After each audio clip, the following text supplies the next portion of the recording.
أعوذ بالله من الشيطان اللعين الرجيم. بسم الله الرحمن الرحيم. الحمد لله رب العالمين، والصلاة والسلام على سيد المرسلين سيدنا ومولانا أبي القاسم محمد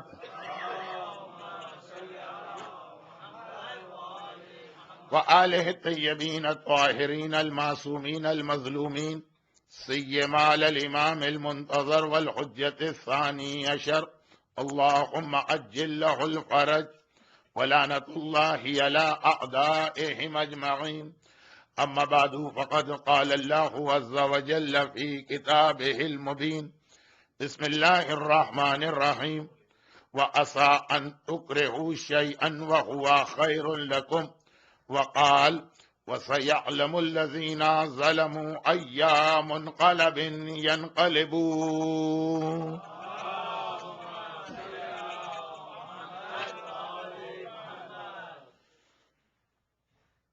ایام ازا کا آج آخری سنڈے یا اتوار ہونے کی بنا پر آپ حضرات نے بھی صبح سے اب تک مسلسل مجالس میں شرکت فرمائی، اور میں بھی اسی حوالے سے اپنے آپ کو خاصا خستہ سا محسوس کر رہا ہوں۔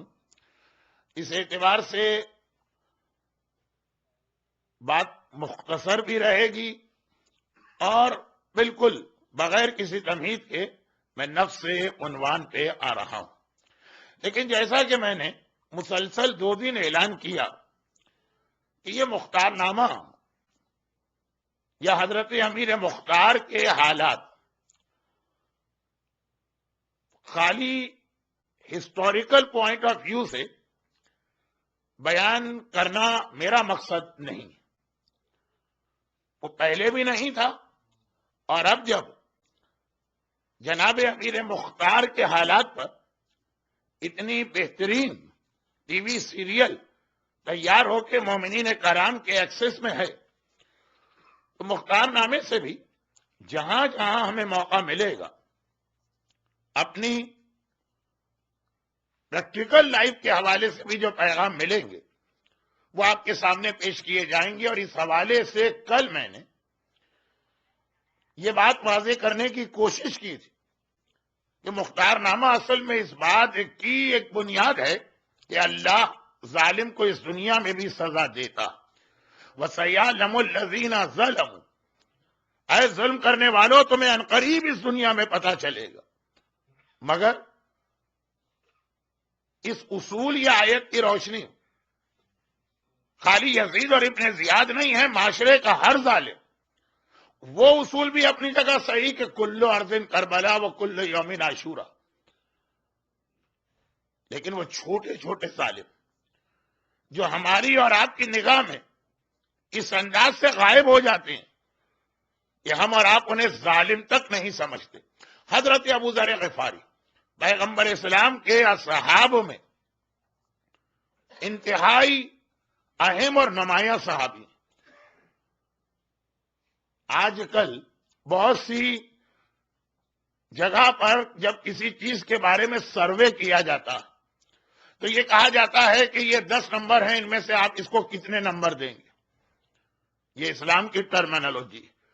1400 سال پہلے اللہ کے رسول نے کہا تھا ایمان کے 10 درجے ہیں، سلمان 10 کے 10 درجوں پہ فائز۔ یہ 10 آؤٹ آف 10، یہ 1400 سال پہلے کی وہ حدیث ہے جو آپ اپنے بچپنے سے سنتے آ رہے ہیں۔ اور ابو ذر کے بارے میں کہا کہ وہ 10 میں سے 9 درجوں پہ فائز ہے۔ ابو ذر سلمان کے بعد پیغمبر اسلام کے عظیم ترین صحابی قرار پائے، اور ان 2 صحابیوں کی ایک خصوصیت اور ہے، یہ دونوں وہ صحابی ہیں جو پیغمبر کے اعلان رسالت سے پہلے ہی اپنے علاقے کے مذہب سے غیر مطمئن تھے۔ سلمان ایران کے رہنے والے تھے، انہیں یہ آگ کی پوجا سمجھ میں نہیں آ رہی تھی، اور ابو ذر عرب کے رہنے والے تھے، بلکہ ان کا پورا تعارف تو کرانے کی گنجائش ہی نہیں ہے وقت کے اندر، لیکن ایک ایسے قبیلے سے تعلق تھا جو مکہ مدینہ کی ہائی وے پہ واقع تھا. اور مکہ مدینہ ہائی وے جو ہے وہ عرب کا سب سے اہم ٹریڈ روٹ تھا. چنانچہ اس سڑک پہ رہنے والے اکثر لوگوں کا، اکثر قبیلوں کا پیشہ یا پروفیشن ہی ڈاکہ ڈالنا تھا. ابو ذر نہ اپنی قوم کے اس عمل سے مطمئن تھے، نہ اپنی قوم کے عقیدے سے مطمئن تھے. چنانچہ انہوں نے جوان ہوتے ہی یہ اعلان کر دیا کہ تم پورے قبیلے والے جو کام دل چاہے کرو، میں تمہارے اس کام میں تمہارا شریک نہیں بنوں گا. انہوں نے کہا ابو ذر پاگل ہو گئے، باپ دادا کے طریقے کو غلط کہتے چلے آ رہے. ہمارے باپ نے، دادا نے، پردادا نے ہمیشہ ہی دوسروں کے قافلے پہ حملہ کر کے اس کی کمائی کھائی. ابو ذر نے کہا باپ ہو کے دادا، جو چیز میری عقل قبول نہیں کرتی میں اس کی پیروی نہیں کروں گا. یہ تو تھا عمل کے حوالے سے بات. اور عقیدہ کہہ رہے تھے کہ جو اپنے ہاتھ سے بنائے اس کی پوجا کروں، یہ میری سمجھ میں آتا ہی. اور خاص طور پر جب ایک واقعہ پیش آیا، یہ جو سالانہ میلہ لگتا ہے عرب کے اندر، اور ابو ذر بھی اس میں ایک بار خالی تماشا دیکھنے گئے تھے، تو دیکھا جو سب سے بڑا بت تھا. رات کا وقت ہے، کتا وہاں سے گزرا اور کتے کو پیشاب کی حاجت ہوئی تو اس نے اسی بت کے اوپر ٹانگ رکھ کے وہیں پیشاب کر دیا. ابو ذر نے کہا لا حول ولا، اسے میں اپنا خدا مان جو اپنے آپ کو ایک کتے کی نجاست سے نہ بچا سکا. لیکن سلمان و ابو ذر دونوں کا مسئلہ یہ تھا کہ جو ان کے علاقے کا مذہب ہے، ان کی عقل کہتی ہے کہ یہ غلط، پھر کیا صحیح. کسی چیز کو غلط کہہ دینا تو آسان ہے، لیکن اب اس کا متبادل یا آلٹرنیٹ کیا ہوگا؟ نہ سلمان کی سمجھ میں آ رہا ہے نہ ابو ذر کی. سلمان اس کی تلاش میں نکلے، اور وہ پھر ایک سلمان کی ایک بہت دلچسپ کہانی. لیکن حج یا عمرے پہ جانے والے کو یہ پوری کہانی مدینے کے باغ سلمان میں علماء سنا دیتے ہیں. ابو ذر اسلام کے آنے سے پہلے ہی غیر مطمئن، اور ابو ذر کی ایک خاصیت یہ تھی کہ وہ کسی سے ڈرتے نہیں تھے، گھبراتے نہیں تھے. یہی وجہ، یہ بہت اہم حدیثیں ہیں، وقت کی کمی کی وجہ سے میں سرسری پڑھ کے گزر رہا ہوں. یہی وجہ کہ پیغمبر اسلام نے ایک مرتبہ اپنے تمام مخلص صحابیوں کو جمع کیا تھا اور یہ کہا تھا کہ یاد رکھو وقت آئے تو تقیہ کرنا واجب ہے. ابو ذر کو دیکھ کے کہا کہ نہیں ابو ذر، تمہارے لیے تقیہ معاف ہے. کیونکہ ابو ذر نے کہا کہ یا رسول اللہ، میں نے حالت کفر میں بھی تقیہ نہیں کیا، اپنی ساری قوم سے ٹکرا گیا، ان کے عقیدے پہ حملہ کرتا رہا، ان کے بتوں کو برا کہتا رہا، جبکہ میرے پاس اس کے متبادل کوئی دوسرا نظریہ تھا بھی نہیں. جب میں نے اس وقت ساری قوم کی مخالفت پرواہ نہ کی تو اسلام لانے کے بعد میں تقیہ کیوں کروں؟ پیغمبر نے سلمان فارسی پہ تقیہ واجب کیا، عمار یاسر پہ تقیہ واجب کیا، مقداد پہ تقیہ واجب کیا. ابو ذر کو اس وجہ سے تقیہ سے ایگزم کیا کہ ابو ذر عالم کفر کے اندر بھی نہ کسی سے ڈرے، نہ گھبرائے، نہ مصلحت سے کام لیا، نہ کبھی اپنی بات کو چھپایا. چنانچہ ابو ذر کا یہ عقیدہ ان کی قوم کے لیے ایک مذاق بن گئے. ارے یہ تو میں کہیں اور نکل گیا، واپس آ رہا ہوں. ابو ذر کی قوم مذاق اڑاتی تھی، اور جب کبھی عرب میں کوئی نیا آدمی کوئی نیا اعلان کرتا ابو ذر سے کہتے تھے سنا تمہاری جیسی بات کوئی اور بھی کہہ رہا. اور ابو ذر ہر خبر کی انکوائری کراتے تھے، غلط نکلتی. لیکن اسی میں ایک آدمی نے آ کے کہا کہ اے ابو ذر، جو آج کل تم کتنے عرصے سے کہہ رہے ہو، آج کل مکے میں ایک نوجوان پیدا ہوا وہ بھی یہی بات کہہ رہا. اور ابو ذر اس کی انکوائری کے لیے بھی مکے گئے اور اسلام قبول کیا، بلکہ چوتھے یا پانچویں مسلمان.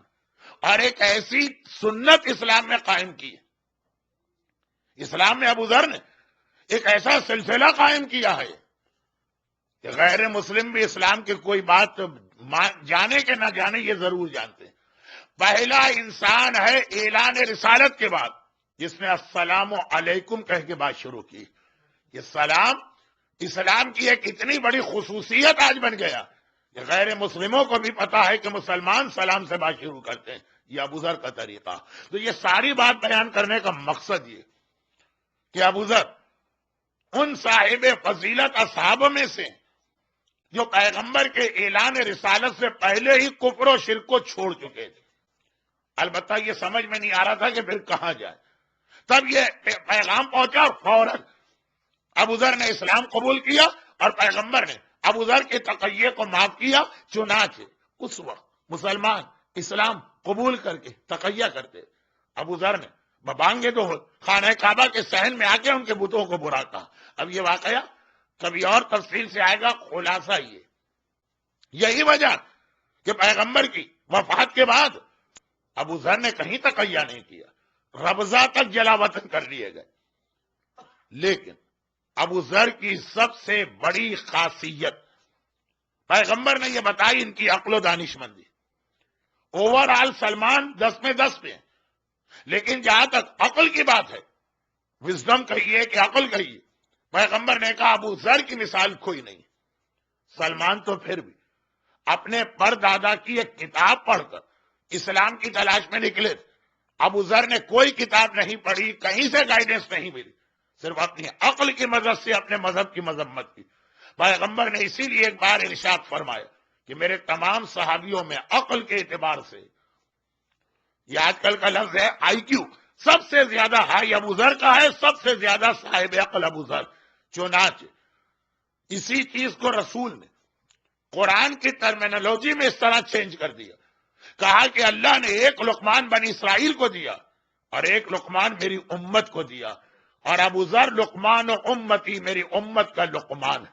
ابو ذر کی یہ عقل, یہ دانشمندی اتنی مشہور ہو گئی کہ اللہ کے رسول کی وفات کے بعد, ابھی 4-5 دن تو گزرے ہیں 28 سفر کو, جو نسل پیغمبر کی وفات کے بعد سامنے آئی, اب ان کو رہ کے یہ افسوس ہوتا تھا کہ چند سالوں کا فرق پڑ گیا اور ہم رسول کی زیارت سے محروم ہو گئے. پیغمبر 11 ہجری میں وفات پاتے ہیں, اب اگر کوئی 16 ہجری میں مسلمان ہوا اور اگر کوئی 11 ہجری میں پیدا ہوا اور 22 ہجری کے اندر 10-12 سال کا ہوا, یہی رہ کے افسوس ہے کہ تھوڑا سا فرق پڑ گیا. اب پیغمبر کے مخلص صحابیوں کو ڈھونڈا جاتا. ابو ذر کے نام خط آیا, اے ابو ذر میں نے اب اسلام قبول کیا. پیغمبر کے بعد اسلام کتنی دور تک گیا, روم, ایران, مصر, اب دور دور سے خط آتے ہیں. میں نے اسلام قبول کیا, میں رسول خدا کا زمانہ نہیں پا سکا. قرآن پہنچا مجھ تک, شریعت پہنچی, پیغمبر کی صحبت کا شرف مجھے نہیں ملا. آپ پیغمبر کی صحبت میں اتنی دیر رہیں, مجھے کوئی بہت ہی شارٹ اور سمپل ایڈوائس کی جو رسول کے پاس بیٹھ کر آپ نے سیکھا, لیکن مجھے بہت ہی شارٹ اور سمپل, میں کوئی بہت پڑھا لکھا آدمی نہیں. ابو ذر نے اسی لیٹر کے اینڈ پر صرف ایک جملہ لکھ کے واپس بھجوا دی, جس سے سب سے زیادہ محبت کرتے ہو اس پر کبھی ظلم نہ کرنا. اور یہ خط گیا, جب ملا اس آدمی کو جس نے یہ لیٹر بھیجا تھا, جملہ پڑھ کے چکرا گئے. ابو ذر نے 2 بالکل کنٹراڈکٹری چیزیں کہیں. ایک طرف کہا جس سے سب سے زیادہ محبت کرتے ہو, کہا اس پہ ظلم نہ کرنا. جس سے آدمی محبت کرتا ہے اس پہ ظلم کہاں کرتا, اس کی وجہ سے دوسروں پہ ظلم کرتا, اس کی وجہ سے دوسروں کا حق ضائع کرتا, حتیٰ یہ کہ جس سے محبت کرتا ہے اس کی خاطر شریعت تک کو بھول جاتا, اللہ رسول کے احکامات کو نظر انداز کر دیتا. کسی کو اپنی بیوی سے محبت ہے تو وہ حکم حجاب بھولا بیٹھا, کسی کو اپنے شوہر سے محبت ہے تو وہ داڑھی کے مسئلے کو بھولی بیٹھی, کسی کو اپنی اولاد سے محبت ہے تو وہ واجبات کو بھول کے بیٹھا. مثالیں مثالیں مثالیں دینے کا فائدہ کیا؟ بڑا ہائی آئی کیو رکھنے والا مجمع ہے اس وقت میرے سامنے, تو بہت ہی مختصر بات. یہ ابو ذر نے کیسی بات لکھ دی, پتہ نہیں اس وقت ابو ذر کس موڈ میں تھے کہ غلط جملہ لکھ گئے. لیکن فوراً خیال آیا کہ رسول نے ابو ذر کے بارے میں کہا لقمان و امتی, ان کی عقل کا جواب نہیں ہے, ضرور اس کے اندر کوئی ایسا میسج ہے جو میں سمجھ نہیں پا رہا ہوں. دوبارہ یہی خط واپس ابو ذر کے پاس جاتا, اے ابو ذر پلیز ایکسپلین, ایک ذرا وضاحت کر دیجئے. ابو ذر نے کہا, اب ابو ذر کی ڈیٹیل بہت مختصر. ابو ذر نے دیکھا انسان سب سے زیادہ کس سے محبت کرتا, گھر والوں سے غلط, اولاد سے غلط, دولت سے غلط, عہدے سے غلط. سب سے زیادہ محبت ہر انسان اپنے آپ سے کرتا, چاہے اس کے ذہن میں یہ بات آئے کہ نہ اس کے سب کانشیس میں ہو, لیکن انسان کی سب سے زیادہ اپنے آپ سے محبت باقی ساری محبتیں اسی کی وجہ سے. میری اولاد ہے، میری بات اپنی آ رہی ہے اس لیے محبت ہے. میری بیوی، خیر اس میں تو ہو سکتا ہے کوئی اختلاف کرے، لیکن بہرحال سب سے زیادہ محبت اپنے آپ سے. خبردار، جس سے سب سے زیادہ محبت ہو کبھی اس پہ ظلم نہ کرنا، اپنے آپ پہ کبھی ظلم نہ کرنا. اور پھر قرآن کی وہ آیت کوٹ کی جو کل میں نے تلاوت کی، وَمَن يَتَعَدَّدْ حُدُودَ اللَّهِ فَقَدْ ظَلَمَ نَفْسَهُ، جس نے اللہ کے قانون کو توڑا وہ ظالم ہو گیا ہے، اور اپنے آپ پہ ظلم کر رہا ہے، کسی اور پہ ظلم نہیں کر رہا. علماء کے یہ دو جملے، قرآن کریم کی آیتیں، معصومین کی احادیث، ابو ذر جیسے معرفت رکھنے والے اصحاب کی ٹیچنگز کی سمری، دو جملے. ہر گناہ ظلم، اور ہر گناہ سوسائڈ اور خودکشی. جب ایک انسان کوئی گناہ کرتا ہے وہ اپنے آپ کو گویا پوائزن اور زہر دے رہا، اسے معلوم نہیں. اور ہر گناہ ظلم، وہ اپنے آپ پر ایسا ظلم کر رہا ہے کہ جس کا صحیح معنوں میں تو اس کے سامنے اس کی حقیقت قیامت میں آئے گی، لیکن اس دنیا میں بھی اپنے آپ پر ظلم کرنے والا. مختار نامہ پیغام ہر ظالم کو دے رہا. البتہ کربلا جیسے ظالم کہاں گزرے ہوں گے اس کائنات میں، لیکن بہت ہی چھوٹے لیول پر یہ اس آدمی کے لیے بھی پیغام جو اپنے آپ پہ ظلم کر رہا. اور یہاں پہ ایک بات میں اور بتا دوں، اسلام کا مزاج یہ ہے کہ ہر چیز برداشت ہو جائے گی، ظلم برداشت نہیں ہوگا. چاہے اپنے آپ پر ہو، چاہے گھر والوں پر ہو، چاہے دوسرے مومنین پر ہو، چاہے دین پر ہو، چاہے شریعت پر، ہر چیز برداشت ہے. اسلام میں ظلم برداشت نہیں. دو آدمی ایک ساتھ ایک شہر سے نکلے، دوسرے شہر گئے، دونوں کا ظاہری اعتبار سے ایک مقصد، چونکہ 5 دن پہلے وفات رسول خدا کی تاریخ تھی، تو 4 اور 3 دن پہلے ہمارے 8ویں امام علی ابن موسیٰ الرضا علیہ الصلوۃ والسلام کی وفات کی تاریخ. اور بعض علماء نے کہا اچھا 8ویں امام کے لیے لفظ وفات استعمال نہیں ہوتا اس لیے کہ کھلی شہادت ہے. 8ویں امام کی شہادت کی تاریخ ہے. اور بعض علماء نے کہا اسی لیے آنے والا کل وہ ان کی بہن معصومہ قم کی وفات کی تاریخ. چنانچہ بہت ساری جنتریوں اور کیلنڈر 4 ربیع الاول معصومہ قم کی وفات کی تاریخ لکھی. موضوع میں گنجائش ہوئی تو کل بہرحال مصائب معصومہ قم ہی کے پڑھنے کی کوشش کروں گا. ابھی بات یہ کہہ رہا ہوں کہ یہ چون 8ویں امام کی شہادت کی بھی تاریخیں ہیں تو ایک روایت وہی پڑھ رہا ہوں. اور آج کل چونکہ نہیں، الغدیر میں جب میں پچھلے سال آیا تھا تو یہ روایت پڑھ گیا. وہ جملہ مجھے یاد آ رہا ہے کہ چونکہ آج کل لوگ زیارت بہت کر رہے ہیں، اور اس وقت بھی ایسٹر کی زیارت کرنے والے گروپ آئے تھے، بلکہ میرے مجمع میں میرے زیارت کے بہت سارے ساتھی بیٹھے تھے، تو یہ روایت میں پڑھ چکا ہوں. اب شروع تو کر چکا ہوں وہ جلدی سے. 2 آدمی مدینہ منورہ سے مرو چلے امام کی زیارت کے لیے. اس زمانے کے زائرین زیادہ تڑپتے تھے کیونکہ پوری زندگی 8ویں امام کی زیارت صبح و شام کرتے ہیں.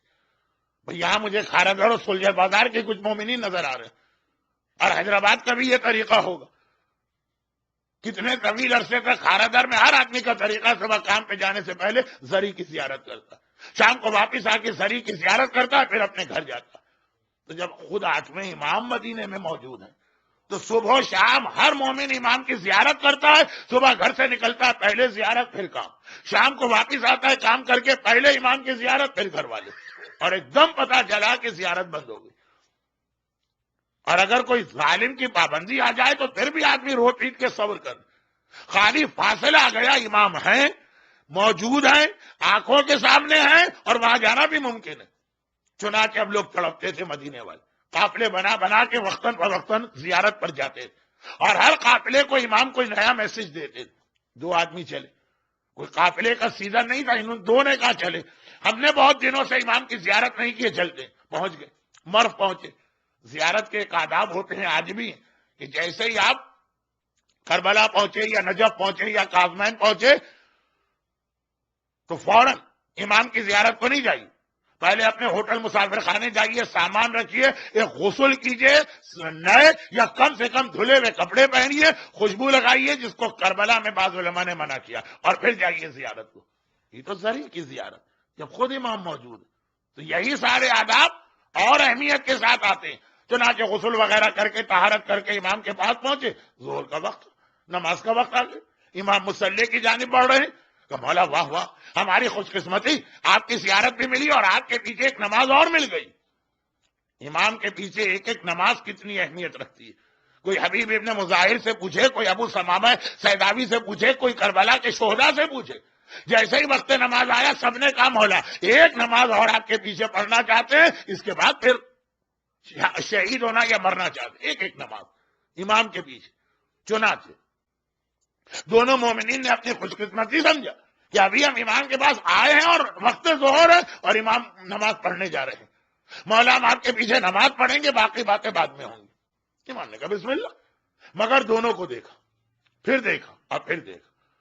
ایک سے کہا کہ دیکھو جیسی نماز میں پڑھ رہا ہوں ویسے تم نہیں پڑھنا، تمہیں اجازت نہیں ہے ویسی نماز پڑھنے کی۔ دوسرے سے کہا اچھا تم ویسی ہی نماز پڑھنا جیسی میں پڑھ رہا ہوں۔ پہلے کا چہرہ اتر گیا، دوسرے کا چہرہ خوشی سے کھل اٹھا۔ پہلے نے کہا کہ شاید امام مجھ سے ناراض ہے کہ روکا جا رہا ہے میری جیسی نماز نہ پڑھنا۔ دوسرے نے کہا واہ، امام نے تو مجھے کتنا بڑا اسٹیٹس دے دیا، میری جیسی نماز پڑھنا۔ ابھی آدھا جملہ سن کے نتیجے پہ مت دوڑا کریں، یہاں بھی یہی ہے۔ اور پھر امام نے اس کو جس کا چہرہ اتر گیا کہا کہ تم اس لیے میری جیسی نماز نہیں پڑھنا کہ تم مسافر ہو، اور مسافر پہ سفر میں نماز قصر ہو جاتی ہے۔ میں تو یہیں رہتا ہوں، میں تو 4 کی 4 رکعت پڑھوں گا، تمہیں صرف 2 رکعت پڑھنا، تمہیں اللہ نے خصوصی تحفہ دیا ہے۔ اور دوسرے سے کہا کہ تم میرا نام لے کے آئے ہو کہ میری زیارت کرنا، اصل میں تمہاری اصلی نیت یہ ہے کہ مامون رشید سے ملاقات کرنا ہے، ساتھ میں تم نے دیکھا میری زیارت کا موقع مل رہا تو یہ بھی ٹانک دیا ساتھ میں۔ تمہارا سفر حرام ہے کیونکہ تم ایک ظالم کی ملاقات کو آئے، ظالم کی ملاقات پہ جانے والے کا سفر حرام ہے۔ اللہ کوئی سفر قبول ہی نہیں ہے، جب سفر قبول نہیں تو تمہیں کوئی تحفہ نہیں ملے گا، پوری نماز پڑھنا ہو۔ پوری بات الٹی ہو گئی۔ پہلا جملہ سن کے جس کا چہرہ اتر گیا تھا، جو گھبرا گیا تھا میں خطا کار ہوں، امام نے کہا تمہیں خدا خصوصی تحفہ دے رہا ہے تمہارے سفر کے جائز ہونے کی وجہ سے۔ اور جو یہ سمجھا تھا کہ امام نے مجھے ہائی اسٹیٹس دے دیا، امام نے کہا دراصل اللہ تم سے ناراض ہے، کوئی تحفہ نہیں دیا جائے گا تمہیں۔ لیکن اصل مسئلہ یہ نہیں، اگرچہ مختار نامے کی اب جو میں پہلی روایت شروع کرنے جا رہا ہوں وہ بھی اس کے ساتھ ملا لیجیے گا، اس کے بعد مراجع پہ اعتراض شروع کیجیے گا۔ مجمع سے بات نہیں کر رہا، جنہیں اعتراض کرنا میری مجلس میں کیوں آئیں گے، ان کو پتا ہے کہ کون مجلس پڑھ رہا، لیکن مراجع پہ اعتراض کرنے والے بھی یہ اور مختار نامے کی روایت، اگر ایک آخری جملہ نہیں آتا اور اس سے پہلے یہ روایت کتاب میں اتنی لکھی ہوتی تو ہم نتیجہ نکالتے ہیں کہ ظاہر اے اللہ کی نگاہ میں غلط ہے، ظاہر بھی ٹھیک ہے، اور جب ایک جملہ خالی آگے آ گیا تو ظاہر اے بالکل ٹھیک ہے، ظاہر بھی بالکل غلط۔ مگر یہ میں نے اس وقت پڑھا کیوں؟ صرف ایک جملے کی وجہ سے کہ امام نے کہا تم ظالم سے ملاقات کے لیے آئے، اللہ ظالم سے اتنا ناراض ہے کہ ظالم تو ظالم اس کے پاس آنے والے کو بھی ظالم سمجھتا ہے اور اس کے سفر کو حرام اور گناہ قرار دیتا، چاہے وہ کوئی حکمران وقت ہو، چاہے آپ کے خاندان کا کوئی ظالم ہو، اور آپ کے اس سے تعلقات ہیں، آپ کی دوستی ہے، آپ کے اس سے کوئی ایسا انٹرسٹ ہے، آپ کو اس سے کوئی اس کے پاس اتنا بڑا عہدہ ہے، کوئی ایسی دولت ہے، اب آپ اس کے ظلم کو نظر انداز کر کے فقط اپنے مفاد کے لیے اس سے وابستہ ہیں۔ اللہ خالی ظالم سے نہیں، ظالم کے قریب آنے والے سے بھی ناراض ہے۔ تو جب عام ظالموں کی یہ بات، جو کائنات کا سب سے بڑا ظالم گزرا، یزید سے لے کے عمر سعد کے لشکر کا ادنا ترین سپاہی، ان سے کیسے راضی ہو سکتا؟ اور کس انداز سے اللہ نے ان ظالموں کو فوری طور پہ سزا دی۔ اللہ ظالموں کی رسی کو ڈھیل دیتا ہے، مگر یہ ظالم ایسے ہیں کہ انہیں ڈھیل بھی نہیں دی جائے گی۔ 62 ہجری میں کربلا کا واقعہ مکمل ہوا، 66 ہجری میں مختار کو حکومت مل گئی، مگر یہاں پہ مختار نامہ شروع ہو گئے۔ پیغام یہ ہے کہ ہر ظالم سے اپنے آپ کو بچانا، مگر یہاں پہ مختار ہی کے حوالے سے ایک بہت اہم بات مکمل کرنا، اور اس کے بعد پھر ہم واقعات پہ آ جاتے ہیں۔ جناب مختار کے بارے میں مذمت کی کچھ روایتیں بھی ہمارے پاس کچھ. اب جیسے میں ابھی شارجہ میں بیٹھا تھا اور وہاں کے ایک بہت ہی مشہور شاعر حیدرآباد کے ہیں نذیر عابدی صاحب، ہم دونوں بیٹھے ہوئے ڈسکس کر رہے تھے. ایک کتاب آئی تھی ایران سے فارسی، گن رہے تھے مختار کی فضیلت کے لیے 155 یا 156 156 حدیثیں ہیں جس میں معصومین نے مختار کی تعریف کی. صرف 2 حدیثیں ہیں جس سے مختار کی مذمت ظاہر ہو رہی. 156 حدیثیں ایک جانب، 2 حدیثیں ایک جانب. اور 2 حدیثوں پہ بھی غور کیا تو اس میں سے ایک حدیث تو یہ نکلی. اور یہ حدیث میں اس لیے بھی بتا رہا ہوں کہ بعض لوگوں کے پیٹ میں پتہ نہیں کیوں درد ہوتا ہے مختار کا نام سن رہ کے کہتے ہیں کہ مختار کا تذکرہ کرنے کی کیا ضرورت. اگر کوئی یزید کا حامی یہ کہے تو سمجھ میں آتا، جس نے یزیدیت کا کچا چھٹا کھول کے دنیا کے سامنے رکھ دیا. یہ آل محمد کا ماننے والا حسین کا عزادار یہ کیوں کہہ رہا؟ تو یہ ایک حدیث ایسی جو مختار کے حوالے سے ایک بہت پرانے مسئلے کو حل بھی کرتی ہے اور ساتھ ساتھ مرجعیت پر ہونے والے ایک اعتراض کا ایک سپلیمنٹری رپلائی بھی کہ مجتہدین کے فتووں میں اختلاف کیوں ہوتا. دیکھیے یہ جو اعتراض ہے نا اس کے 2 حصے. پارٹ اے کا جواب یہاں ملتا ہے، پارٹ بی اسٹل باقی ہے. اگر میں ہی زندہ رہا تو آئندہ کبھی بھی اس کا جواب دوں گا. پارٹ اے اور پارٹ بی 2 ہیں اعتراض. یہ بہت ہی امپورٹنٹ ٹاپک ہے لیکن مختار نامے کی وجہ سے اس کی تفصیل میں نہیں جا. پارٹ اے یہ کہ پرانے علماء کچھ اور کہتے تھے یا آج کے علماء کچھ اور کیوں کہہ رہے. پہلا اعتراض یہ ہے کہ مراجع میں اختلاف نسلی اعتبار سے کہ 100 سال پہلے، 50 سال پہلے، 200 سال پہلے ہم نے کچھ سنا کچھ اور سنا، وہ صحیح ہے کہ یہ صحیح. اور اگر ہم نے کہا دونوں صحیح ہے کہا یہ ہو نہیں سکتا. اور اگر ہم نے کہا یہ اجتہادی اختلاف ہے تو حاکم شام نے اجتہادی اختلاف کو اتنا بدنام کر کے رکھ دیا کہ لوگوں کے کان کھڑے ہوئے یہ تو وہی حاکم شام والی بات کہہ رہے ہیں. 2 لفظ ایسے جنہیں اتنا بدنام کر دیا گیا کہ ہمارے شیعہ مذہب میں بھی شامل ہیں، مگر اب نام سنتے ہی آدمی خود اس کا دل کہتا ہے یہ غلط بات لگ رہی. ایک اجماع کا لفظ وہ بھی اتنا بدنام کر دیا گیا کہ لوگ سمجھتے ہیں کہ اجماع تو وہ وہی لوگوں کے پاس ہے، ہمارے پاس آئی. ہم یہی تو سر پکڑ کے کہتے ہیں کہ ان کا بھی اجماع نہیں تھا، وہ چند آدمی جمع ہوئے جو دل چاہا کر لیا. کوئی اجماع تو دکھاؤ. اگر اجماع کوئی نظر آیا مدینے میں تو صرف ایک نظر آیا جب تیسرے حکمران کی موت ہو گئی اور سارا مدینہ ڈھونڈ رہا ہے اب علی کہاں ہے، علی کے ہاتھ پہ بیعت کریں گے. اس دن جو مجمع مسجد نبوی میں آیا اس کو اجماع کہتے ہیں جو علی کے ہاتھ پر بیعت کر رہا.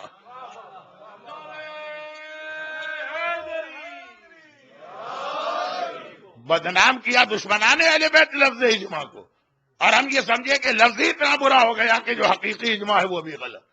بدنام کیا حاکم شام کے فیور کرنے والوں نے کہ وہ اجتہادی اختلاف کا یہ لفظ ہی ہمیں برا لگنے لگا. اب مختار نامہ کہاں چلا گیا میں خود حیران ہوں. تو اس بات کو سمیٹتا ہوں، انشاءاللہ زندہ رہا تو سارے موضوعات بعد میں آتے رہیں گے. لیکن ایک بات، پہلا اعتراض مراجع پہ یہ ہوتا، یہ زیادہ تر بزرگ لوگ کرتے ہیں کہ جی ہم نے اپنے بچپنے میں تو کچھ اور سنا تھا آج کچھ اور سن رہے، یہ شریعت تو نہیں بدلے گی، پھر آخر کیوں مسئلہ بدل گیا.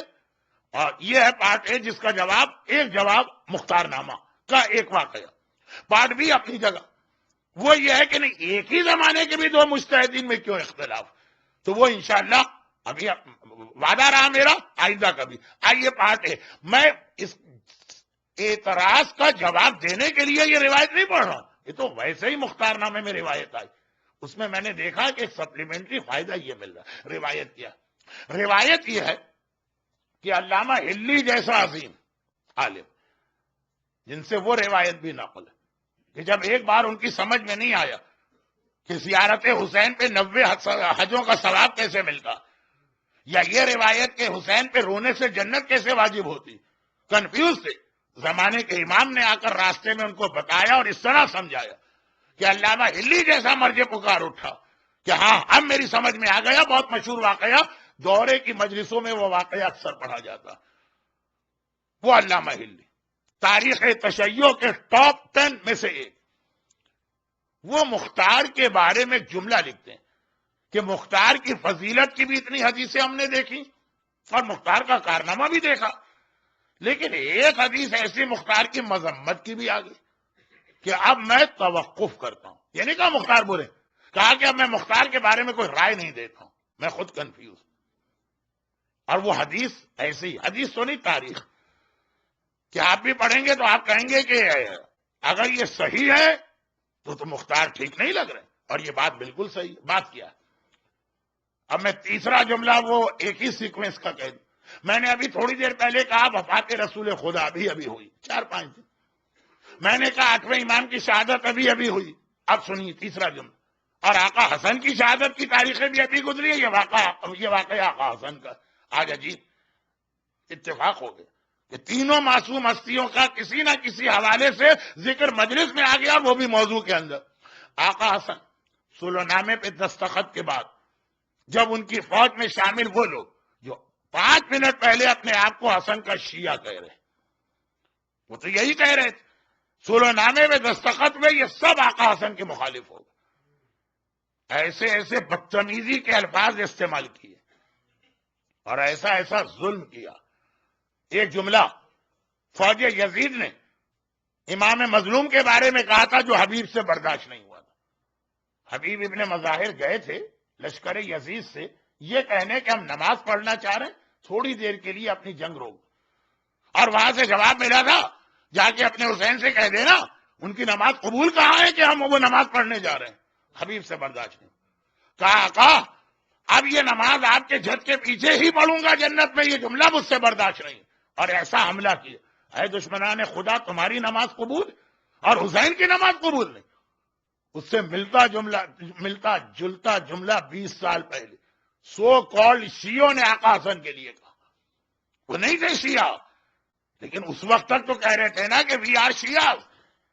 دستخط ہوئے صلح نامے پہ، دستخط کر کے امام حسن نماز پڑھنے خیمے میں آئے. یہ لوگ خیمے میں داخل ہوئے، امام نماز پڑھ رہے، آواز دی، کہا کیوں پڑھ رہے نماز؟ توڑو نماز، اللہ کوئی تمہاری نماز قبول نہیں کرے گا. تم نے اسلام کی اور مسلمانوں کی ناک کٹوا دی.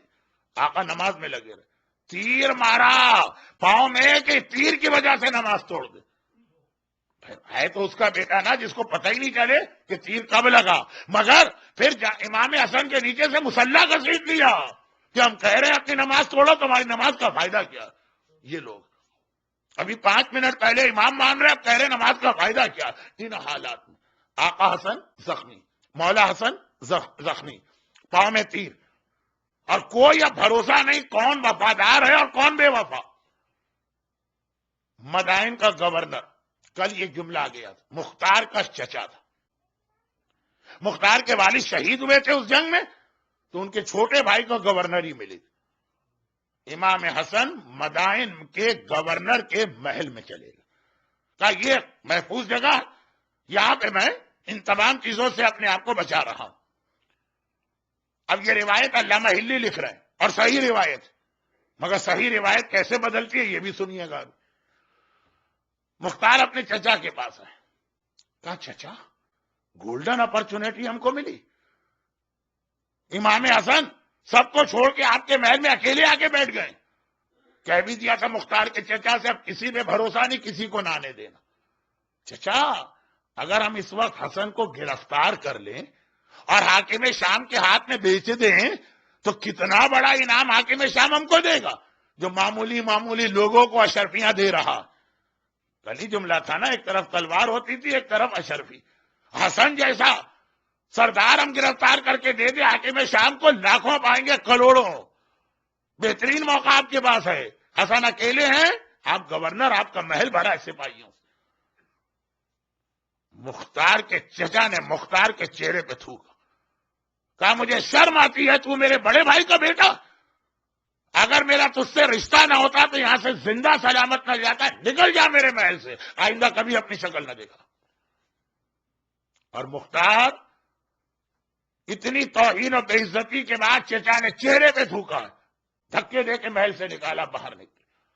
علامہ ہلی نے کہا یہ روایت کتاب میں، اور کتاب میں تو سب کچھ ہوتا، خالی اس سے کام نہیں چلے گا کہ کتاب میں کس کی روایت ہے، راوی کیسا ہے، کتاب کس کی ہے، کتاب کیسی. وہ رسول خدا کے بارے میں ایسی کتاب بھی جس نے لکھ دی کہ نام لیتے ہوئے شرم آتی، وہ بھی تو کتابوں ہی سے روایت جمع کی ہے نا، تو خالی کتاب بھی کافی نہیں ہوتی ہے۔ علامہ ہلی نے کہا نہیں، کتاب میں روایت ہے اور بڑی معتبر روایت۔ اب اس کے بعد کیا کہیں؟ جو امام کو گرفتار کر کے حاکم شام کے ہاتھ میں بیچنے کو تیار ہو جائے، وہ مختار کو ہم ٹھیک کیسے کہیں گے؟ اور تاریخ میں کہیں نہیں ہے کہ انہوں نے توبہ کی ہو اپنے اس عمل کو۔ چنانچہ ایک طرف 156 حدیثیں تعریف کر رہی ہیں، مگر یہ بھی اتنی اسٹرانگ حدیث، اب میں خاموش۔ روایت تو ہم بھی سنیں، آپ بھی سنیں تو چکرا جائے۔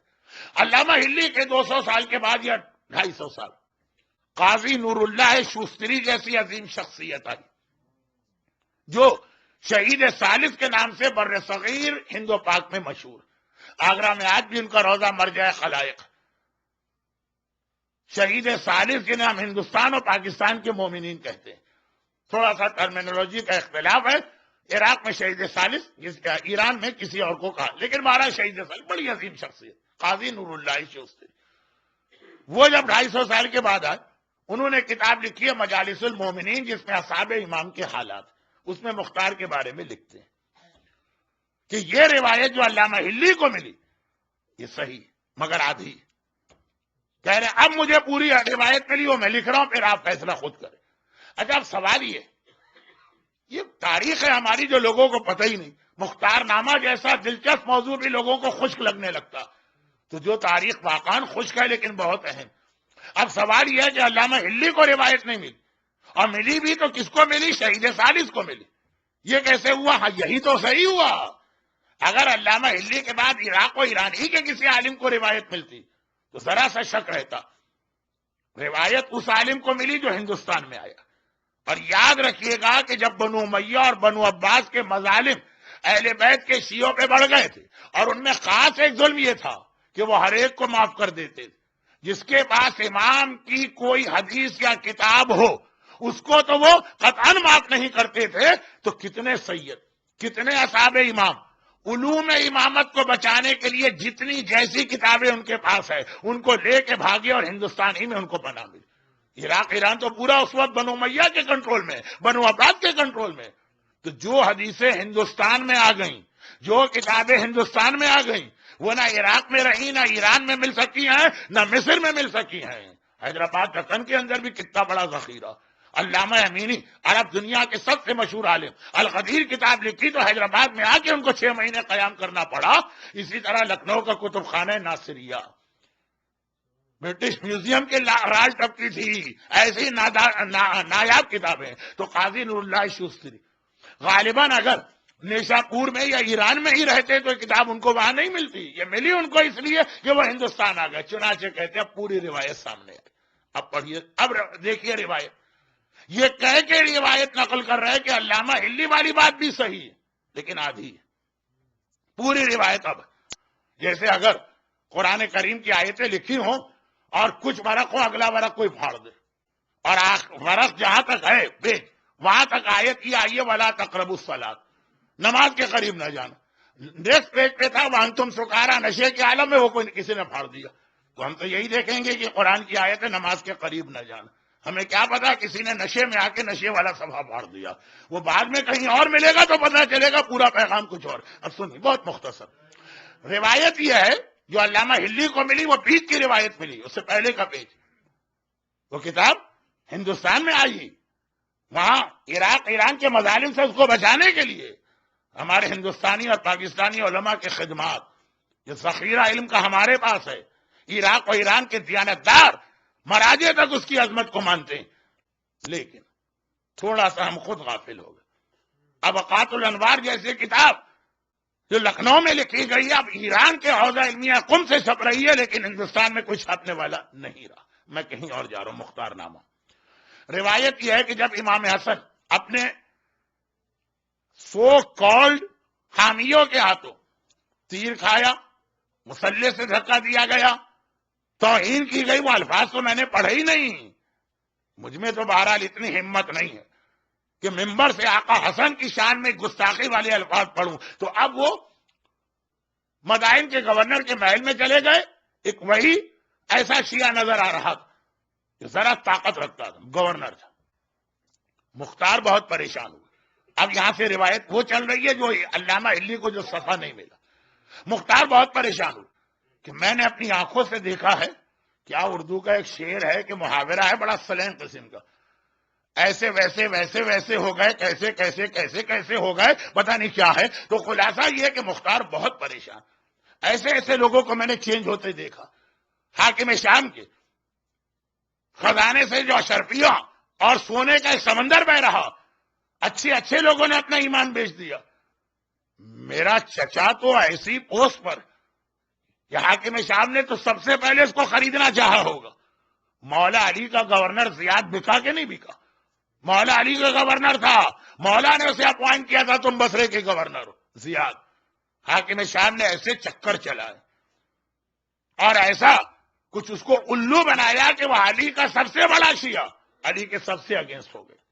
اسی کا بیٹا ابن زیاد، اس کے بعد کی بات کر رہا ہوں، زیاد۔ نہج البلاغہ میں جا کے دیکھیے، اب تک زیاد کے نام مولا علی کے خط ہیں، میرا گورنر ہے، خط بھیج رہے ہیں۔ ایسا خرید لیا گیا، گورنر پہ تو پہلے ہاتھ ڈالا جاتا۔ اور زیاد کے بک جانے کی وجہ سے شیعوں کے لیے وہ ایک بہت بڑا مسئلہ ہوا تھا۔ کل میں نے کہا تھا نا کہ ساتویں امام نے حکم دیا ہارون ظالم میں تقیہ کرو۔ زیاد کے زمانے میں تقیہ بھی نہیں کر سکتے، وہ تو ایک ایک کو جانتا۔ کل تک ہماری مجلسوں میں آتا تھا، کل تک ہمارے ساتھ بیٹھ کے نعرہ حیدری لگاتا تھا، کل تک ہمارے سامنے مودت اہل بیت کا مظاہرہ کرتا تھا، وہ ایک ایک کو جانتا ہے کہ تئی تقیہ کرے۔ وہ کہتا اچھا مجھے دھوکہ دے رہے ہو، مجھے پتا ہے کہ تم علی والے ہو۔ زیاد کے مظالم بے مثل ہیں۔ مختار زیاد کو دیکھ رہے، کہا جب زیاد جیسا آدمی بک گیا تو اگر میرا چچا بھی حاکم شام کے ہاتھوں بک گیا تو کتنا خطرہ ہے میرے آقا اور مولا امام حسن کے لیے، وہ اسی کے محل میں بیٹھے۔ ضرور حاکم شام نے خط بھی لکھا ہوگا، پیسے کی جھلک بھی دکھائی ہوگی۔ جیسے آج بھی آپ کسی عراقی سے ملیے اور صدام کے زمانے کا پوچھئے، وہ ایک ہی جواب دے گا۔ صدام کے زمانے میں سب سے بڑا مسئلہ یہ شوہر کو اپنی بیوی کے بارے میں نہیں پتا کہ یہ میری بیوی ہے یا حکومت کی ہاتھ بکی بھی اس کی جاسوس۔ بیوی شوہر کے بارے میں نہیں جانتی، باپ اولاد کے بارے میں نہیں جانتا، اولاد باپ کے بارے میں نہیں جانتی۔ ایسا صدام کا سسٹم تھا۔ یہ جملہ میں نے کہا تھا کہ اس نے معاویہ اور یزید کی سیاست کا بڑا ڈیپلی اسٹڈی کیا ہے۔ تو گھر والے بک چکے ہیں، بھائی بھائی کے خلاف، بیٹا باپ کے خلاف، باپ بیٹے کے خلاف رپورٹ دے رہا۔ تو یہ تو 20ویں صدی تھی، وہ جائیے 1400 سال پہلے۔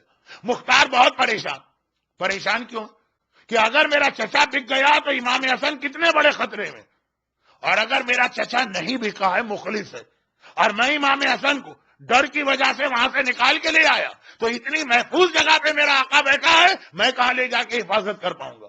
اپنے چچا جیسی حفاظت تو نہیں کروں گا نا، وہ گورنر ہے، اس کا پورا ایک عملہ ہے، اس کا ایک محل، اب میں کیا کروں؟ سمجھ میں نہیں آ رہا کیسے اپنے چچا کے دل کی کیفیت معلوم کی جائے، کیونکہ جو بک جاتا ہے وہ اس طرح بتاتا نہیں ہے کہ میں بکا ہوا ہوں۔ کیسے پتا چلے کہ میرا چچا کہیں بک تو نہیں گیا؟ کیونکہ اگر نہیں بکا اس وقت اس کے محل سے زیادہ محفوظ کوئی جگہ نہیں، اور اگر بک گیا تو اس سے بڑا خطرہ کوئی نہیں ہے۔ اب بہت پریشان مختار۔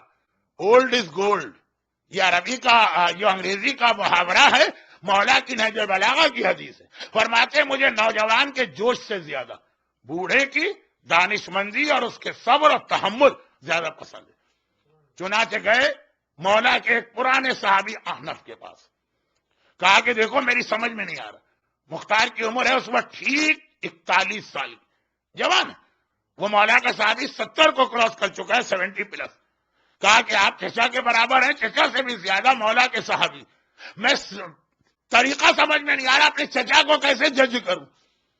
میں یہ بھی نہیں چاہتا کہ بدگمانی میں اپنے امام حسن کو خطرے میں ڈال، اور یہ بھی نہیں چاہتا کہ گھر میں بیٹھا رہوں اور امام کو میرا چچا گرفتار کر۔ حنف نے کہا میں تمہیں ایک ترکیب بتاتا ہوں، تم ایسا بن کے اپنے چچا کے پاس جاؤ جیسے تم بھی حاکم شام کے ہاتھوں بکے ہوئے اور حسن کو گرفتار کرانا چاہتے ہو، جا کے چچا سے ایسی بات کرو، جو بک گیا ہوتا ہے نا اس کے دل میں چور ہوتا، جب وہ دیکھے گا ارے یہ تو میرے فیور والا آدمی ہے تو تمہارے سامنے کوئی نہ کوئی ایسا جملہ کہہ دے گا۔ چنانچہ مولا علی کے بزرگ صحابی نے مختار کو طریقہ سکھایا، مختار وہی باتیں لے کے گئے کہ چچا بہترین موقع ہے، حسن ہمارے ہاتھ میں ہے، گرفتار کر کے حاکم شام کو بیچیے. لیکن جب چچا نے چہرے پہ تھوکا، جب چچا نے دھکے دے کے نکالا، باہر نکل کے سجدہ شکر انجام دیا، چچا کے طریقے سے پتا چلا کہ وہ آقا حسن کا پکا اور مخلص ماننے والا ہے. یہ ایک روایت علامہ ہلی تک آدھی پہنچی تو مختار سے برا کوئی آدمی نظر نہیں آ رہا. شہید ثالث کے بعد پوری روایت پہنچی تو مختار سے بہتر عصمت کوئی آدمی نظر نہیں آ رہا.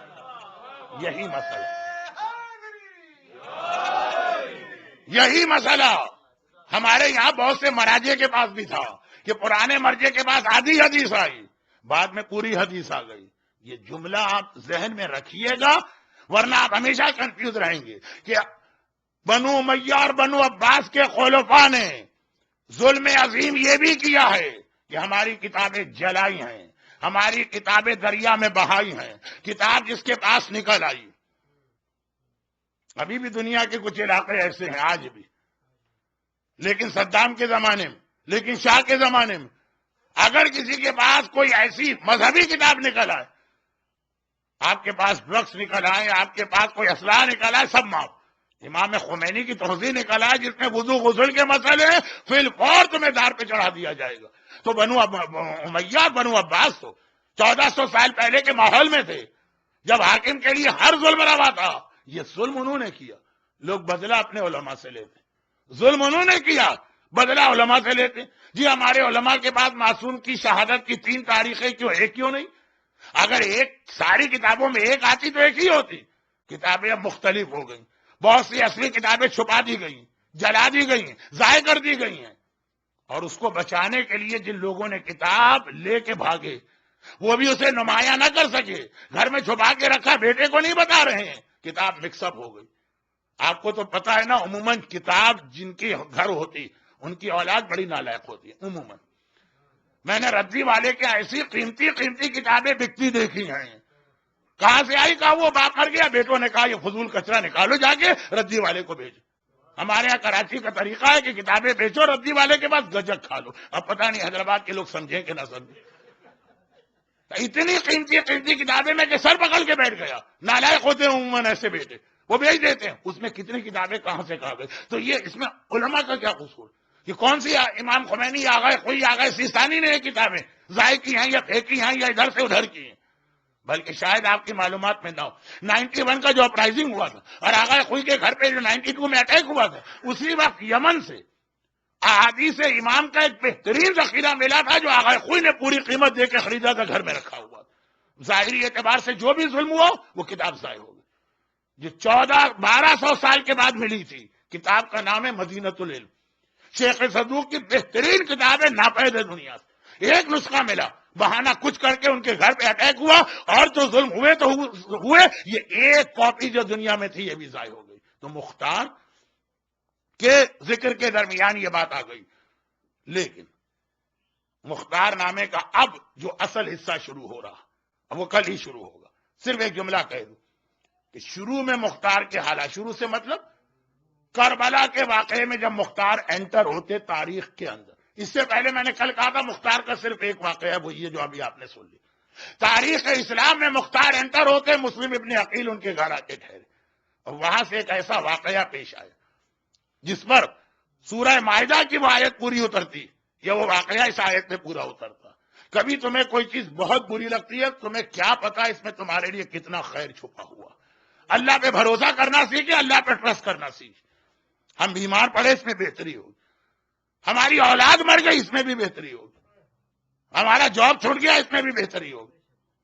اور ہوتی ہے، لیکن یہ خیال رکھنے سے ہی کتنی بیماریاں اور ٹینشن آپ کے ختم ہو جائیں گے. باقی یہ بات کل آئے گی، کیونکہ مختار پر بھی ایسا ہی ایک امتحان آیا. گھبرا کے سوچ رہے تھے کہ یا اللہ میرے اوپر یہ مصیبت کیوں آئی. پتہ چلا جو برا لگ رہا تھا مختار نہیں، ملا کثیر، اس کے اوپر امتحان کا وقت آیا. وہ گھبرا گیا. خدا بندہ ساری زندگی تیری اطاعت میں گزاری ہے، یہ کیا ہو گیا. اسے کیا پتا کہ تھوڑی دیر کا امتحان مختار کے لیے کتنی بڑی مدد بنا. اور مختار نے اس طرح سے کربلا کے قاتلوں سے انتقام لیا کہ آج کی تقریر کا تقریباً موضوع یہ بن گیا تھا کہ مختار کی فضیلت میں 150 حدیثیں، مذمت میں صرف 2، ان میں سے ایک کی تو یہ حالت کہ جو مذمت میں لگ رہی تھی وہ بھی آگے چل کے فضیلت میں تبدیل ہوگی. مگر ہمارے لیے مختار کی فضیلت کی ساری حدیثیں ایک طرف، اتنا جملہ ہی کافی ہے کہ چوتھے امام نے ہاتھ اٹھا کے اس طرح سے دعا دی تھی. کون سی روایت میں پڑھ رہا ہوں اس وقت؟ مختار نامہ ہی میرا موضوع ہے تو مصائب بھی جہاں جہاں ممکن ہوگا. منہال کوفی، بہت مشہور صحابی ہیں امام کے، کوفے میں رہتے ہیں، حج کے لیے آئے. اور حج ہو نہیں سکتا جب تک کہ آپ معصوم کی زیارت نہ کریں. وہ طواف نہیں ہے، تیرے مقدر کا چکر ہے، وہ جو ایک مصرع ہے اس ٹائپ کا. حج ہو نہیں سکتا. اصل حج کہتے ہی اسے ہیں کہ خانہ خدا کے گرد گھومنے کے ساتھ امام معصوم کی زیارت. یہ جملہ کل مختار نامے میں بہت اہم جملہ بننے جا رہا. اس جملے نے ہی اس آدمی کی جان بچا لی جو مختار کو قید سے نکال رہا تھا. کل کی بات، بس اتنی سی بات کہ منہال حج کے بعد مدینے آئے، روضہ رسول کی زیارت کی، اور چونکہ چوتھے امام کا زمانہ ہے چوتھے امام کی بھی زیارت کی. جیسے ہی پہنچے امام نے دیکھا منہال اچھا تم کوفے سے آئے ہو؟ فرزند رسول جی ہاں. کہا کہ کوفے کے کیا حالات ہیں؟ کہا مولا آج کل تو بہت اچھے حالات. مختار اچھی طرح سے آپ کے بابا اور آپ کے خاندان کے ظالموں سے انتقام لے رہے. چوتھے امام نے کس کا نام لیا؟ اپنے بابا حسین کے گلے پہ خنجر چلانے والے شمر کا؟ نہیں. اپنے جوان بھائی اکبر کے سینے میں برچھی اتارنے والے کا؟ نہیں. اپنے چچا کے بازو قلم کرنے والے کا؟ نہیں. چوتھے امام نے جیسے ہی یہ سنا کہ منہال ایک بات بتاؤ، ہرملہ پکڑا گیا کہ نہیں پکڑا گیا؟ اللہ اللہ، میرا چوتھا امام. دیکھیے کچھ لفظ ہم امام کے لیے استعمال کرتے ہیں لیکن وہ توہین کے لیے نہیں ہے کہ بےکس امام، مظلوم امام، لاچار امام. کہ اصل جملہ ہے حکم خدا کے آگے لاچار. طاقت ساری رکھتے ہیں، خدا نے روک دیا، رک گئے. ہائے میرے مظلوم امام نے ایک بار ہاتھ اٹھائے اور کہا اے خدا ہرملہ جلد از جلد پکڑا جائے. قطع اللہ یدیہ ورجلہ، اللہ اس کے ہاتھ اور پاؤں کاٹے. وَأَحْرَقَهُ فِي النَّارِ الدُّنْيَا قَبْلَ نَارِ الْآخِرَةِ، اور جہنم کی آگ سے پہلے وہ دنیا میں آگ کا مزہ چکھے. جناب خدیجہ کے فضائل میں ایک جملہ آپ سنتے ہیں کہ قرآن نے کہا وَوَجَدَكَ عَائِلًا فَأَغْنَىٰ، اے حبیب ہم نے تمہیں تنگ دست پایا تو غنی کر دیا. ہم کہتے ہیں نا کہ اللہ کہہ رہا ہے ہم نے غنی کیا، دولت خدیجہ سے غنی ہوئی. عمل خدیجہ کا ہے، اللہ اپنی طرف نسبت دے رہا. فَلَمْ يَجِدْكَ يَتِيمًا فَآوَىٰ، ہم نے تمہیں یتیم پایا تو اپنی پناہ میں لیا. ابو طالب پناہ دے رہے ہیں اور خدا کہہ رہا ہے میں پناہ دے رہا ہوں. ابو طالب کے عمل کو اللہ نے اپنا عمل کہا، خدیجہ کے عمل کو اللہ نے اپنا عمل کہا. اور یہاں پر امام فرما رہے ہیں کہ اے خدا ہرملہ کے ہاتھ پاؤں کاٹ اسی دنیا میں، اور آخرت کی آگ سے پہلے دنیا کی آگ میں جلا. اور یہ عمل کس نے کیا؟ مختار نے. عمل مختار کا ہے، امام اللہ کی طرف نسبت دے رہے. اسی لیے بعض علماء مختار کا لقب کہتے ہیں خدائی تلوار. وہ جو عمل کر رہا ہے خدا اپنی جانب نسبت دے رہا ہے. منہال نے دعا سنی اور بس زیارت ہو گئی، کوفے میں آ گئے. ابھی کوفے میں انٹر ہوئے ہیں، حج کر کے آ رہے ہیں، گھر بھی نہیں گئے. ابھی کوفے کے دروازے سے گھر جا رہے ہیں، دیکھا مجمع دوڑا جا رہا، مجمع بھاگا جا رہا. ایک بہت بڑا مجمع، سب ایک طرف جا رہے. گھبرا کے کہا بھائی کیا ہو گیا، کہاں جا رہے ہو؟ کہا ہم کناسا میں جا رہے ہیں. کناسا میں ایک بہت بڑا میدان تھا. بھائی کیوں جا رہے ہو؟ کہا ابھی ہرملہ پکڑا گیا ہے، ظالم اتنے دنوں سے چھپا بیٹھا تھا، ابھی ہرملہ پکڑا گیا ہے. مختار نے کہا سب آدمی وہاں پہنچے، مجمع عام میں سزا دی جائے گی.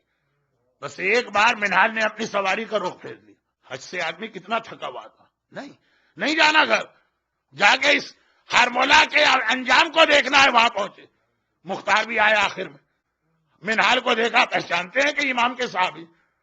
کہا منہال ابھی تم سے بات کرتا ہوں، پہلے تمہیں ہرملہ کو سزا دو.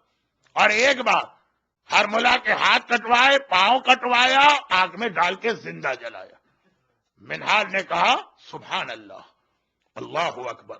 مختار نے کہا کہ ٹھیک ہے، اللہ کی تسبیح اور تکبیر ہر وقت کی جا سکتی ہے، اس وقت کیوں کی؟ کہا اس لیے کہ میں نے مدینے سے رخصتی ہوا اپنے چوتھے امام کا جملہ سنا تھا کہ اللہ اس کے ہاتھ پاؤں کٹوائے، جو جو امام کہہ رہے اسی طرح سے ہرمولہ کا انجام میں نے دیکھا، وہی ترتیب کے ساتھ پہلے ہاتھ کٹا، پھر پیر کٹے، پھر آگ میں جلایا گیا۔ ابھی میرے آقا مولا نے یہ جملہ کہا ہے۔ مختار نے گھبرا کے کہا واقعاً ایسا ہی ہوا ہے؟ منہال کہتے میں گواہ ہوں۔ مختار گھوڑے سے اترے، زمین کناسا پہ سجدہ کیا، خدا بندے تیرا شکر ہے میں دعائے امام سجاد پورا کرنے والا بنا، میں تمنا امام سجاد بنا۔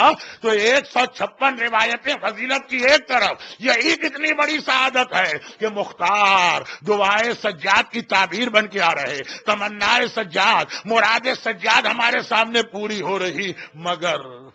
مگر اس سے کچھ پہلے، ہرمولہ کا ہاتھ اور پاؤں کٹنے سے کچھ پہلے ایک ایسا ماحول کناسا میں بن گیا کہ کیا کسی مجلس میں وہ گریا ہوا ہوگا جو کوفے کے اس میدان میں ہو رہا ہے، کیونکہ مختار نے کہا تھا ہرمولہ اتنا بتا دو کہ تو نے میدان کربلا میں کیا کیا تھا۔ کہا کہ اے مختار اتنا سن لے، میں تیر اندازوں کا سردار بھی تھا اور عرب کا سب سے بڑا تیر انداز۔ جنگ شروع ہوتے ہی ہمارے ساتھ میرے پاس آیا، کہا ہرمولہ میں تمہیں چھوٹے موٹے کاموں کے لیے زحمت نہیں دوں گا، تم ایک کونے میں بیٹھ کے آرام کرو، تمہاری جو فوج ہے، تمہارے جو شاگرد ہیں، تمہارے جو نیچے والے، ان کو لے کے جاتا ہوں۔ جب کبھی معاملہ اتنا خطرناک ہوگا کہ جنگ میرے کنٹرول سے باہر ہوگی، صرف اس وقت تمہیں بلاؤں گا۔ مختار نے کہا تو پھر بلائے گا؟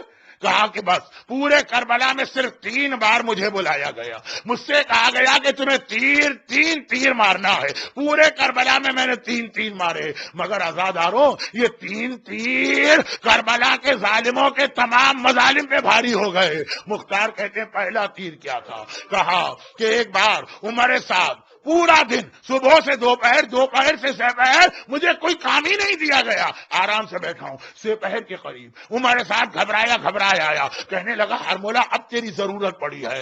حسین کا بھائی عباس گیا فرات کے کنارے، پانی بھر کے آیا، ہم نے اس کا دائنا ہاتھ کٹوایا، وہ نہیں رکا، بایاں ہاتھ کٹوایا، نہیں رکا، اس کے سارے جسم میں تیر بے بس ہو گئے، وہ نہیں رکا۔ اے ہرمولہ کیا تم سوچ سکتے ہو دونوں ہاتھ کٹنے کے بعد بھی کٹے ہوئے ہاتھوں سے عباس ایسا جہاد کر رہا کہ میری 30,000 کی فوج عباس کو نہیں روک پا رہی ہے۔ یہ پانی اگر خیمے میں پہنچ گیا غضب ہو جائے گا، عباس کو روکنا ہے، عباس کو روکنا ہے۔ ذرا سنیے، ذرا سوچیے وہ شیر جری کس طرح آگے بڑھا ہوگا کہ 30,000 کا لشکر ہاتھ کٹے ہوئے عباس کو نہ روک پایا۔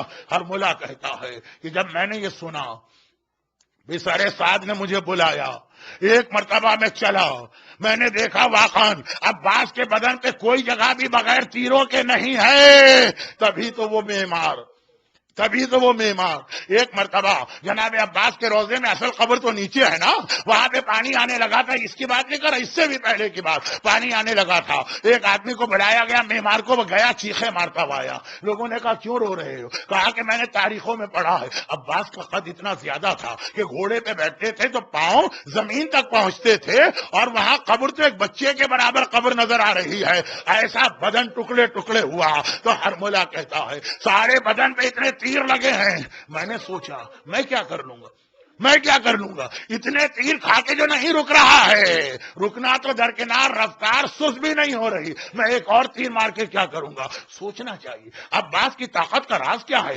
دائنا ہاتھ کٹ گیا، بائنا ہاتھ کٹ گیا، تیروں سے بدن چھلنی ہو گیا، پھر بھی کیوں نہیں رک رہے؟ میں نے غور کیا، ایک چیز سمجھ میں آئی کہ دونوں ہاتھوں کے درمیان ایک مشق ہے جس سے عباس بچا رہے ہیں، ہر تیر اپنے بدن پہ لے رہے ہیں، مشق پہ کوئی تیر نہ آنے پائے۔ بس میں سمجھ گیا عباس کی طاقت کا راز یہ مشق ہے، ہر سپاہی عباس کے بدن پہ تیر مار رہا ہے۔ میں نے اپنی کمان میں 3 بھال کا پہلا تیر جوڑا، عباس کے بدن پہ نہ مارا، مشق سکینہ پہ مارا، ایک بار پانی بہا اور بس عباس بھی گویا ختم ہو گئے۔ اب ایک بار عباس گھوڑے سے زمین کربلا پہ گرے، پہلی بار کا آقا میرا آخری سلام لیجیے۔ اور جب حسین سرہانے آئے، عباس سے پوچھا عباس تمہاری بھی کوئی حاجت ہے؟ کہا صرف ایک حاجت ہے، جب پیدا ہوا تھا پہلی زیارت آپ کے چہرے کی تھی، دنیا سے جا رہا ہوں آخری زیارت آپ کی کرنا چاہتا ہوں، مگر ایک آنکھ میں تیر لگ چکا ہے، دوسری آنکھ میں خون جمع ہے،